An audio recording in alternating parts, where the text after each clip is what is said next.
ആഗ്രഹിച്ചാണ് ഒരു റൊമാൻറ്റിക് പടത്തിലേക്ക് വീണ്ടും വരുന്നതെന്ന് ഇന്റർവ്യൂവിൽ പറഞ്ഞായിരുന്നു. കാരണം ഒരുപാട് നാളായിട്ടുണ്ടായിരുന്നു എനിക്കൊന്ന് കൂടെ അല്ലെ മൂത്തോനൊക്കെ കഴിഞ്ഞിട്ട് പിന്നെ അങ്ങനെ ഒരു റൊമാൻറ്റിക് ആംഗിൾ വർക്ക് ചെയ്യാനുള്ള സിനിമകളൊന്നും ഉണ്ടായിരുന്നില്ല. ഇത്തിരി നേരം ഞാൻ ആ സമയത്ത് ചെയ്തുകൊണ്ടിരുന്ന പടങ്ങളിൽ നിന്നൊക്കെ ഭയങ്കര ഡിഫറെൻ്റ് ആയിട്ടുള്ള ഒരു പരിപാടിയായിരുന്നു. പിന്നെ ജനറലി ഭയങ്കര ഡിഫറെൻറ്റ് കൈൻഡ് ഓഫ് ഒരു ഫ്രഷ് കൈൻഡ് ഓഫ് ഒരു സിനിമയായിട്ട് തോന്നി. അപ്പോൾ അങ്ങനെ ആ ഒരു എക്സൈറ്റ്മെൻറ്റിൽ ചെയ്ത അല്ല, ഇടയ്ക്ക് ഏതൊരു ഇന്റർവ്യൂ പറയുന്ന കേട്ടിരുന്നു ഇതിപ്പോൾ എത്രത്തോളം തിയേറ്ററിലെ ആളുകൾ ഇത് ഏറ്റെടുക്കുമെന്നൊരു ഉറപ്പിലാണ് ഞാൻ ഈ സിനിമ ചെയ്തതെന്ന് പറയുന്നുണ്ട്. കാരണം എനിക്ക് തോന്നുന്നു ആൾക്കാർക്ക് എല്ലാവർക്കും ഭയങ്കര ഈസിലി കണക്ട് ചെയ്യാൻ പറ്റുന്ന ഓരോ ഇമോഷൻസ് ഒക്കെ തന്നെയാണ് പടത്തില്.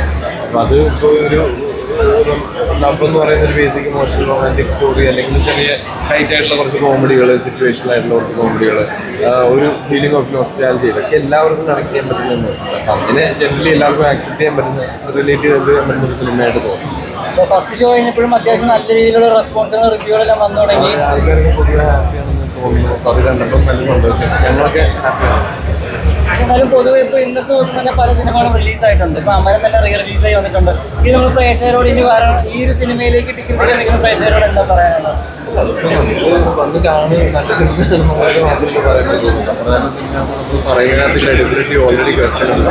ഒന്നുമില്ല, ഇപ്പം എല്ലാ സിനിമകളും അങ്ങനെ തിയേറ്ററിൽ റിലീസ് ആയതുകൊണ്ട് മാത്രം OTT-യിലേക്ക് വരണം എന്ന് നിർബന്ധമൊന്നുമില്ല. അപ്പോൾ പല നല്ല സിനിമകളും വന്നിട്ട് ആൾക്കാർ കാണാതെയോ അറിയാതെയൊക്കെ പോകുന്നുണ്ട്.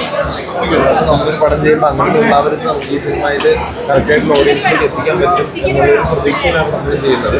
ബാക്കിയൊക്കെ അവരുടെ കയ്യിലാണ്. നമ്മൾ പൈസ ഇഷ്ടമുള്ള സിനിമ. പ്രേക്ഷകരോട് പറയാനുള്ളത്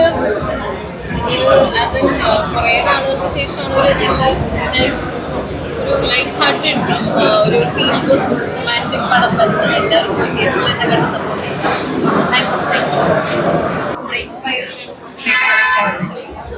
അത് അതെ, എല്ലാവർക്കും അങ്ങനെയൊക്കെയുള്ള സാധനങ്ങൾ കണക്ട് ചെയ്യുമെന്ന് തോന്നും.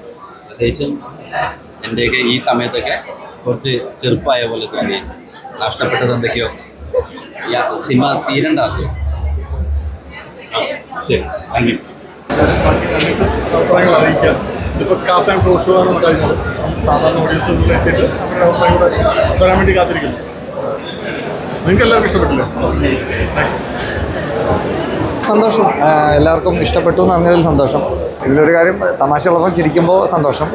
പിന്നെ ഇതിൽ ഇമോഷണൽ കാര്യങ്ങളിൽ എനിക്കൊന്ന് സൈലൻ്റ് ആയിരിക്കുക എന്നുള്ളതായിരുന്നു അതിൻ്റെ റെസ്പോൺസും തോന്നുന്നു.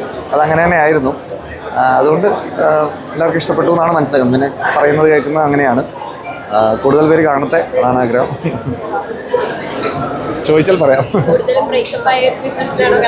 അങ്ങനെയൊന്നുമില്ല, എനിക്കൊന്നും എല്ലാവർക്കും ആവുമെന്ന് തോന്നുന്നു. എനിക്കങ്ങനെ ബ്രേക്കപ്പ് ഒന്നും ഉണ്ടായിട്ടില്ല, പക്ഷേ എനിക്കിത് ചെയ്യാൻ പറ്റി. അതുകൊണ്ട് എനിക്ക് കണക്റ്റ് ആവുന്നുണ്ട്. അതുകൊണ്ട് ബ്രേക്കപ്പ് ആവണമെന്നില്ല, ഒരു പ്രണയം മനസ്സിലുണ്ടായാൽ മതി.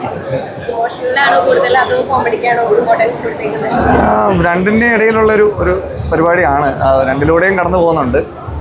എനിക്കൊന്ന് മൊത്തത്തിൽ ജീവിതം അങ്ങനെ തന്നെയാണല്ലോ, എല്ലാം ഉണ്ടല്ലോ, അങ്ങനെ ഒരു സാധനമാണ്. മെസ്സേജ് ഒന്നുമില്ല, ജീവിക്കുക. ജീവിതത്തിൽ വരുന്ന ഇതിപ്പോൾ ഒരു എന്താ പറയുന്നത്, ഒട്ടും പ്ലാൻ ചെയ്യാത്തൊരു ദിവസത്തിനെ പറ്റിയാണ്. അപ്പം അങ്ങനെ പ്ലാൻ ചെയ്യാത്ത ദിവസങ്ങൾ നമ്മുടെ ജീവിതത്തിലുണ്ടാവും. അത് അങ്ങനെ തന്നെ എടുക്കുക, അല്ലാതെ വേറൊന്നും ചെയ്യാനില്ല. വർഷങ്ങളായിട്ട് ഇൻഡസ്ട്രിയിലുള്ള ആളാണ് ചേട്ടൻ. നായൻ പോലത്തെ അയ്യപ്പയിൽ ഒരുപാട് കൂടി ഒരു സിനിമ ചെയ്തോണ്ടാണ് ഇവിടെയാണ്. അപ്പോൾ ഇന്ന് നമ്മുടെ സിനിമ ഇത്തിരി നേരം ഈ തിയേറ്ററിലേക്ക് ഇങ്ങനെ റിലീസ് ആയിരിക്കുമ്പോൾ ഹൗ ഡു യു ഫീൽ?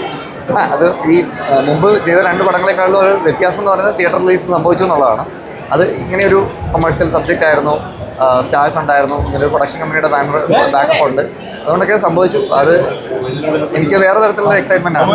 മറ്റേത് ഡിജിറ്റൽ സർക്യൂട്ട് പോകുമ്പോഴും അവിടെ ക്രിട്ടിക്കലായിട്ടുള്ള അക്ലൈം കിട്ടുമ്പോഴും വരുന്നൊരു ഹൈ ഉണ്ട്. ഇത് വേറെ തരത്തിലുള്ള ഹൈ ആണ്. അത് പ്രേക്ഷകർ ഇനിയും കൂടുതൽ പ്രേക്ഷകരിലേക്ക് എത്തട്ടെ എന്ന് വിചാരിക്കുന്നു.